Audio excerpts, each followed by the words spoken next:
Good evening, students. Welcome to Next is You, this place to learn physics in the easiest way possible.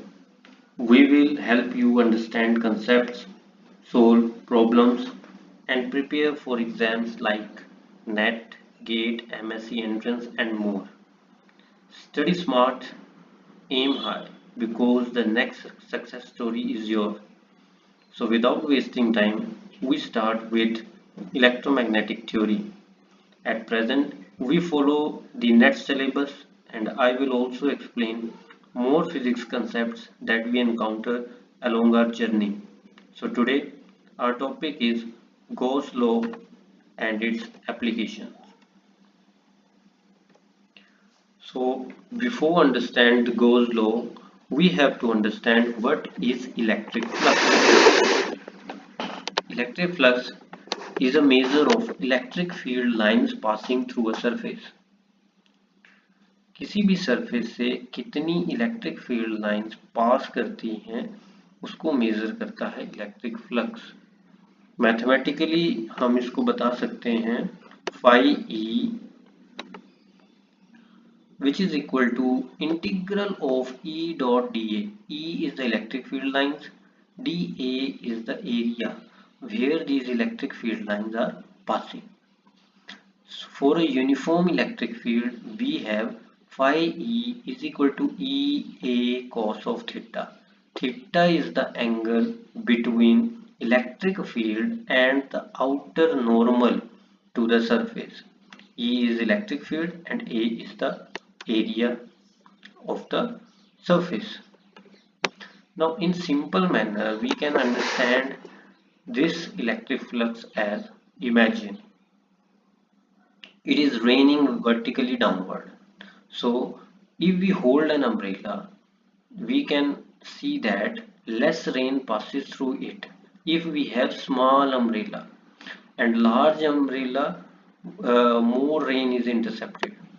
If we tilt the umbrella, less rain passes through its surface. अब electric flux को समझने के लिए हम ये देखते हैं कि अम्ब्रेला हमारे पास क्या है, सरफेस है, और जो रेन है जो वर्टिकली डाउनवर्ड आ रही है वो क्या है, इलेक्ट्रिक फ्लक्स लाइन है, और rain passing through the umbrella is equal to electric flux. So जो ये इलेक्ट्रिक फ्लक्स होता है वो किसके ऊपर डिपेंड करता है, वो डिपेंड करता है strength of the electric field, area of the surface और ओरिएंटेशन एंगल। ये बड़ा इंपॉर्टेंट है, इसको ध्यान से समझो। ओरिएंटेशन ऑफ द सरफेस, अब सरफेस की ओरिएंटेशन किसके कॉरस्पॉन्डिंग होगी, वो होगी इलेक्ट्रिक फील्ड के कॉरस्पॉन्डिंग। अब इस इलेक्ट्रिक फ्लक्स को हम डायग्राम के थ्रू समझेंगे और हम ये देखेंगे कि एंगल को टिल्ट करने पर और प्लेन को, जो हमारा सरफेस है उसको टिल्ट करने पे हमारे फ्लक्स के ऊपर क्या इफेक्ट पड़ता है और उसकी वैल्यू कैसे चेंज होती है। सबसे पहले इस डायग्राम में हम देखते हैं कि जो ये हमारा प्लेन है, अब ये प्लेन इलेक्ट्रिक फील्ड, जो ये स्ट्रेंथ है इलेक्ट्रिक फील्ड लाइंस की, ये इलेक्ट्रिक फील्ड लाइंस के क्या है, बिल्कुल पैरेलल में है। तो पैरेलल में होने के कारण जो ये एन कैप, जो एंगल बन रहा है नॉर्मल का इन इलेक्ट्रिक फील्ड के साथ, ये बन रहा है 0 डिग्री का। इस फर्स्ट इमेज में हम देखते हैं कि हमारी जो इलेक्ट्रिक फील्ड स्ट्रेंथ है वो है 5 न्यूटन पर कूलम, और जो प्लेन का एरिया है वो भी हमने यहाँ पे 5 मीटर स्क्वायर लिया। ये वैल्यूज एक एग्जाम्पल के तौर पे हमने ली हुई है, और जो थीटा है वो हमने यहाँ से देखा वो है 0 डिग्री। कोस 0 डिग्री की हमारे पास वैल्यू होती है 25, 0 की वैल्यू होती है 1। So 5 into 5 is equal to 25 newton metre square per coulomb. Newton metre per square per coulomb, ये हमारे पास फ्लक्स का यूनिट्स है। अब हम देखते हैं कि जब हमने इस प्लेन को थोड़ा सा टिल्ट किया, मीन्स हमारे पास ये नॉर्मल का और हमारे पास इलेक्ट्रिक फील्ड लाइंस के बीच में ये एंगल थीटा बन रहा है। अगर हम इसे थीटा एंगल को 45 डिग्री लेते हैं तो हमारे पास cos 45 डिग्री की वैल्यू होती है 1/√2। जिसकी वजह से हमारे पास में फ्लक्स, इलेक्ट्रिक फ्लक्स की वैल्यू आ रही है 17.68 Newton metre square per coulomb. अब हम इन दोनों की वैल्यूज को कंपेयर करें तो हम देखेंगे कि अगर हमारे पास टिल्टेड प्लेन है तो उस केस में हमारे पास जो वैल्यू आ रही है फ्लक्स की वो कम है as compare to where this plane is parallel to the electric field lines. In third case, we have normal to the plane is just perpendicular to the electric field line, और perpendicular के case में हमारे पास value theta की क्या आएगी 90 degree, और कोस 90 degree हमारे पास होता है 0, और इस केस में इलेक्ट्रिक फ्लक्स की वैल्यू आएगी 0 Newton metre square per coulomb. अब हम इन तीन फिगर से ये कंपैरिजन कर सकते हैं कि अगर वैल्यू 0 डिग्री होगी तो मैक्सिमम इलेक्ट्रिक फ्लक्स होगा, और वैल्यू थीटा की 90 डिग्री होगी तो मिनिमम और 0 मैग्नेटिक फ्लक्स होगा। अब हम समझते हैं कि गोज लॉ क्या है। गोज लॉ सिंपल भाषा में हम देखें तो क्या है, total number of electric field line that passes through the closed surface, जो कि डिपेंड करेगा charge enclosed inside that surface. इसकी डेफिनेशन है total electric flux passing through any closed surface is equal to the net charge enclosed by the surface divided by the permittivity of free surface। अब यहाँ पे term I permittivity of free surface, जिसको हम बोलते हैं epsilon not. permittivity means permit, ये permit करेगा electric field line को पास करने के लिए किसी मीडियम से। अब एक छोटे से एग्जांपल से हम इसको समझते हैं कि गोज लॉ है क्या। Imagine a balloon around an electric charge, कोई भी इलेक्ट्रिक चार्ज, फॉर एग्जांपल ये एक इलेक्ट्रिक चार्ज है, पॉजिटिव इलेक्ट्रिक चार्ज है, तो क्या होगा, if there is a positive charge inside the balloon, so electric field lines come out of the balloon as shown in this figure. If there is a negative charge inside the balloon, then these electric field lines go into the balloon। अगर positive charge होगा तो electric field lines बाहर की तरफ जाएंगी, और अगर यहाँ पे नेगेटिव चार्ज होता तो इलेक्ट्रिक फील्ड लाइंस अंदर की तरफ आती। So it does not matter that what shape of the surface, ये सरफेस की यहाँ पे स्फेरिकल शेप है तो ये इसके ऊपर डिपेंड नहीं करता। गॉस लॉ ये हमें इसके ऊपर नहीं डिपेंड करता कि शेप कैसी है, ये स्फेयर भी हो सकती है, क्यूब भी हो सकती है, सिलेंडर भी हो सकती है, और ये कितनी बड़ी है छोटी है उसके ऊपर भी डिपेंड नहीं करता। ये डिपेंड सिर्फ किसके ऊपर करेगा कि कितना चार्ज इनक्लोज्ड है किसी सरफेस के अंदर। और इसको आसान शब्दों में समझते हैं कि ये गोज लॉ है क्या। Now imagine a room with several fans blowing air outward. हम एक इमेजिन करते हैं रूम को जिसकी 6 साइड है और उसमें काफी फैन लगे हुए हैं जो कि हवा को बाहर की तरफ फेंक रहे हैं। Now the wall of the room represent the close surface, 6 side हैं, वॉल 6 साइड हैं तो वो क्या हो गया, एक इनक्लोज सरफेस हो गया। The air leaving the room represent the electric field line, जितनी हवा बाहर की तरफ जा रही है वो क्या बताएगा हमें कि इलेक्ट्रिक फील्ड लाइन, वो flow of electric field lines को बताएगा। The number of fans inside the room represent the charge enclose. मान लो हमारे पास 10 फैंस हैं तो 10 फैंस कितनी हवा बाहर की तरफ फेंकेंगे, वो जो हवा बाहर की तरफ जा रही है वो है इलेक्ट्रिक फील्ड लाइन। अगर हमारे पास फैंस ज्यादा हो, मान लो पंखे हमारे पास 15 हो गए, 20 हो गए, तो ज्यादा हवा बाहर की तरफ जाएगी तो ज्यादा इलेक्ट्रिक फील्ड लाइंस बाहर की तरफ जाएंगी। इसका मतलब क्या है कि जितना ज्यादा हमारे पास चार्ज उस एनक्लोज्ड सरफेस के अंदर होगा उतनी ज्यादा इलेक्ट्रिक फील्ड लाइन बाहर की तरफ जाएंगी। अब हम इसको मैथमेटिकली समझते हैं। गोज लॉ इज, ये क्या है हमारे पास, E dot D A integral जो क्लोज है ये हमारे पास है फ्लक्स, ये है flux. So flux is equal to total electric flux, ये total electric flux of the closed surface का टोटल इलेक्ट्रिक फ्लक्स है। So the total electric flux passing through any closed surface is equal to net charge enclosed by the surface divided by the permittivity of a free space. So यहाँ पे हम देखेंगे कि permittivity ये upon में आ रहा है। इसका मतलब अगर परमिटिविटी की वैल्यू ज्यादा होगी तो हमारे पास इलेक्ट्रिक फील्ड लाइन की स्ट्रेंथ कम होगी, और अगर किसी मीडियम की परमिटिविटी लेस होगी तो इलेक्ट्रिक फील्ड लाइंस और इलेक्ट्रिक फील्ड स्ट्रेंथ हमारे पास ज्यादा होगी। यहाँ पे हम देखते हैं सोर्स क्या है, पॉइंट है। अगर पॉइंट सोर्स होगा तो सरफेस क्या है, सेंटर्ड स्फीयर अगर सरफेस होगा, मतलब ये जो पॉइंट है, ये जो चार्ज है वो स्फीयर के सेंटर में है, तो हमारे पास क्या वैल्यू आ जाएगी फ्लक्स की, ई 4πr²। 4πr² क्या है, ये स्फीयर का एरिया है।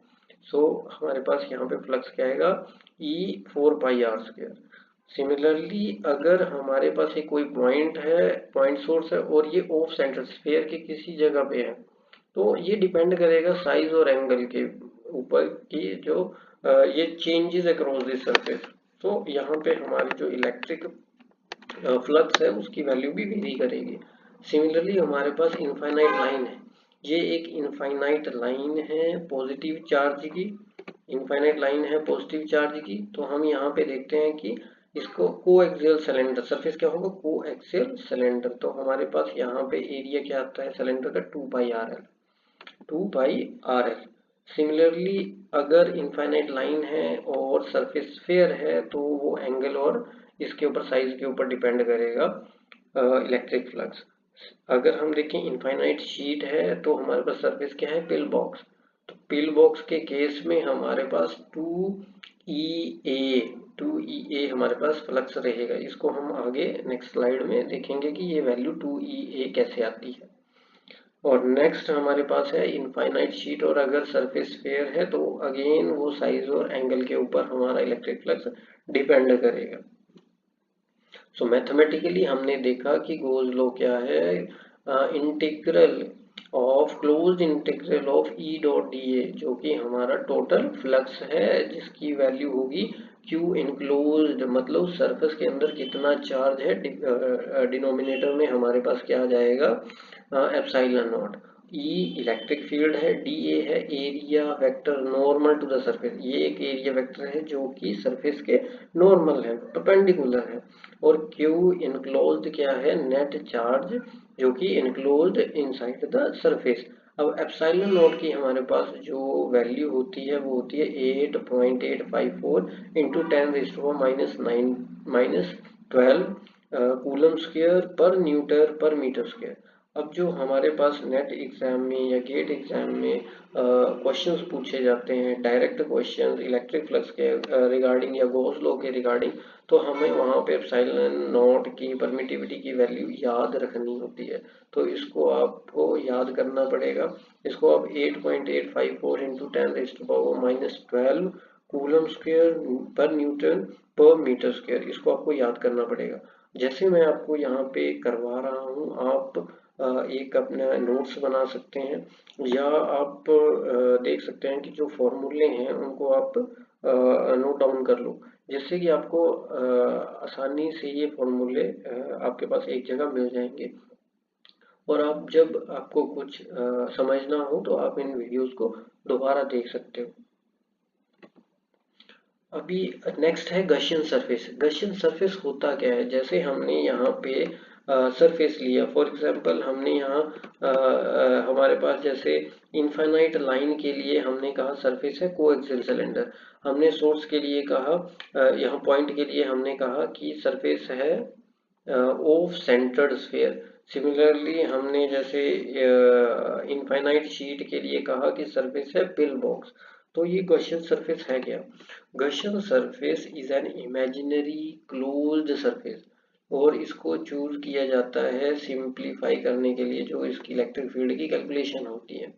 तो पॉइंट चार्ज के लिए हमारे पास गॉसियन सरफेस है स्फीयर, इनफाइनाइट लाइन चार्ज के लिए होता है सिलेंडर, और इनफाइनाइट शीट ऑफ चार्ज के लिए होता है पिल बॉक्स, सिलेंड्रिकल फॉर्म में होता है ये।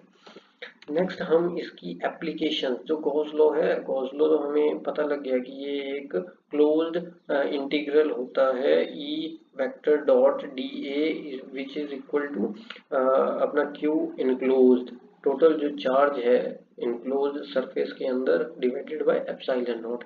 अब इसकी एप्लीकेशन कहाँ है और हम हमारा जो क्वेश्चंस आने वाले हैं एग्जाम में वो कहाँ से आएंगे, वो आएंगे आपके एप्लीकेशन पार्ट के गॉस लॉ के। सबसे पहले कि हम electric field due to the point charge, जो हमारा पॉइंट चार्ज है उसकी हम इलेक्ट्रिक फील्ड कैसे कैलकुलेट करें और किस फॉर्मूले को यूज करके हम इसको कैलकुलेट कर सकते हैं। For example we have a point charge of Q. अब पॉइंट चार्ज के लिए जो गशन सरफेस होता है वो होता है स्फेरिकल।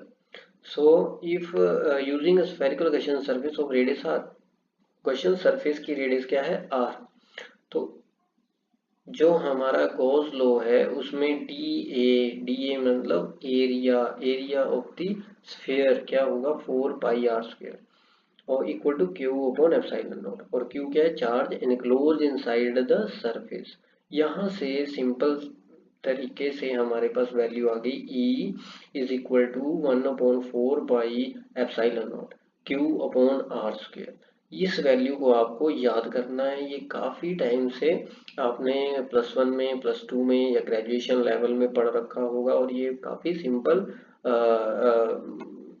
फॉर्मूला है जो कि हमें याद रहता है। E is equal to 1/4 pi epsilon naught Q upon R square.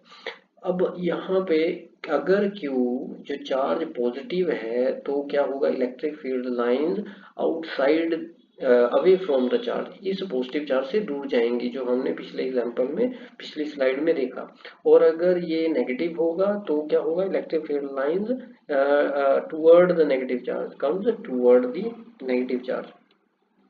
Now next we have electric field due to infinite line charge।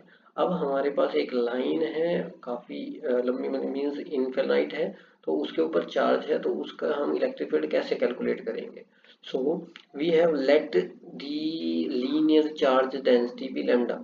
हमने कंसीडर किया कि जो लीनियर चार्ज डेंसिटी, अब चार्ज है लाइन के ऊपर तो एक चार्ज डेंसिटी भी होगी, कितने चार्जेस उस लाइन पर हैं, तो उसको हमने कंसीडर किया लैम्डा। और हमें ये मालूम है कि जब लाइन चार्ज होता है तो हमारे पास गशन सरफेस होगा सिलेंडर। अब सिलेंडर का एरिया, कर्व सरफेस एरिया क्या होता है, A is equal to 2 pi R L, L क्या length of the cylinder. Now applying a Gauss law, we have simple E into 2 pi RL is equal to lambda L. Now here is a total charge. Now lambda is just a linear charge density, but ये linear charge density एक point पर है या 2 point पर है या पूरी की पूरी लेंथ के ऊपर है, वो टोटल चार्ज क्या बताएगा, पूरी की पूरी लेंथ। तो whole length multiply by with lambda, so that हमारे पास टोटल चार्ज Q की वैल्यू आ जाएगी और which is equal to lambda L. So here we used lambda L for Q enclosed। यहाँ से हमारे पास जो E की वैल्यू आई वो क्या, E is equal to lambda upon 2 pi epsilon naught are.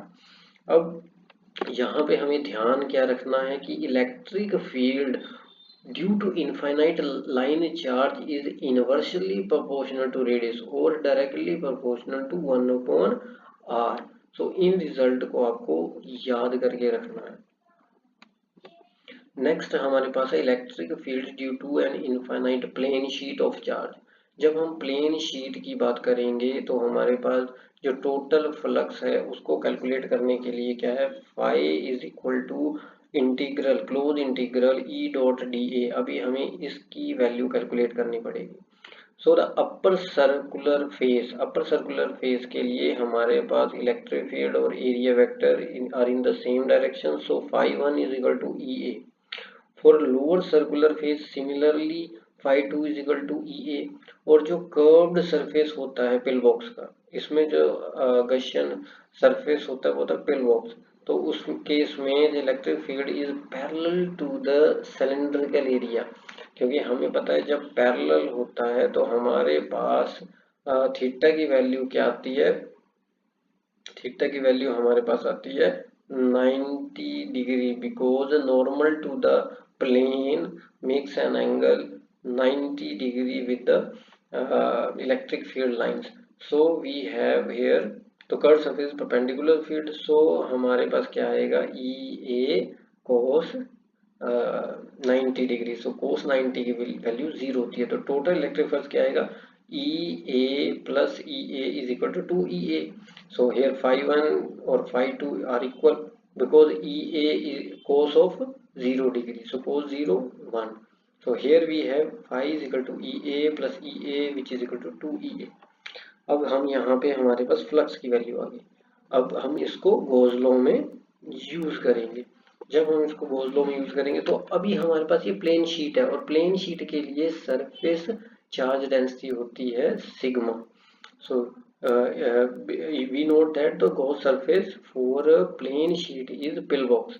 Now we are using this value in Gauss law. So 2EA is equal to sigma A because A is the area of the plane sheet. Sigma A upon epsilon naught. A से A cancel हो जाएगा, 2 की value नीचे आ जाएगी, और E is equal to sigma upon 2 epsilon naught। अब याद रखने की चीज क्या है यहाँ पे, electric field is independent of the distance from the sheet. जब हम इनफाइनाइट प्लेन शीट की बात करेंगे तब जो इलेक्ट्रिक फील्ड है वो रेडियस के ऊपर या किसी भी तरह के डिस्टेंस के ऊपर डिपेंड नहीं करती है। अभी हम क्विक रिवीजन करते हैं कि आज हमने क्या किया। हमने सबसे पहले क्या किया, इलेक्ट्रिक फील्ड को, इलेक्ट्रिक फ्लक्स को समझा। इलेक्ट्रिक फ्लक्स का फॉर्मूला हम यहाँ पे याद रखेंगे, phi E is equal to E A cos of theta, जहाँ से हमें ये पता है कि थीटा की वैल्यू अगर 90 डिग्री होगी तो फ्लक्स 0 आएगा, और अगर 0 डिग्री होगी तो मैक्सिमम फ्लक्स आएगा। गॉस लॉ का मैथमेटिकल एक्सप्रेशन हमने यहाँ पे देखा, integral E dot D A is equal to Q enclosed upon epsilon naught. Similarly, for different sources, we have a different question surfaces. As we see in this slide, points. So we have a point source, we have sphere, infinite line charge, cylinder, infinite sheet, we have bell box. Now, first application is for point charge whose value is E is equal to 1 upon 4 pi epsilon naught q upon r square. Second electric field due to an infinite line charge, we have E is equal to lambda upon 2 pi epsilon naught r, so that the electric field is inversely proportional to the radius for infinite line charge. If we are talking about the plane sheet we have result E is equal to sigma upon 2 epsilon naught. So आज के लिए हमने 3 application को discuss किया है। कल हम in the next lecture we will discuss all the application of the Gauss law, और उसके बाद हम इससे गॉस लॉ और इसके एप्लीकेशन के रिलेटेड कुछ क्वेश्चन करेंगे, जिससे कि हमें इस कंसेप्ट के बारे में, इस टॉपिक के बारे में अच्छे से समझ आ जाएगा। तो इसलिए आप इन वीडियोस को अच्छे से देखते रहो और पढ़ाई करते रहो, ताकि आपका किसी भी तरह का नेट एग्जाम्स या गेट एग्जाम और फिजिक्स के कॉन्सेप्ट को समझने में आपको आसानी हो। Thank you.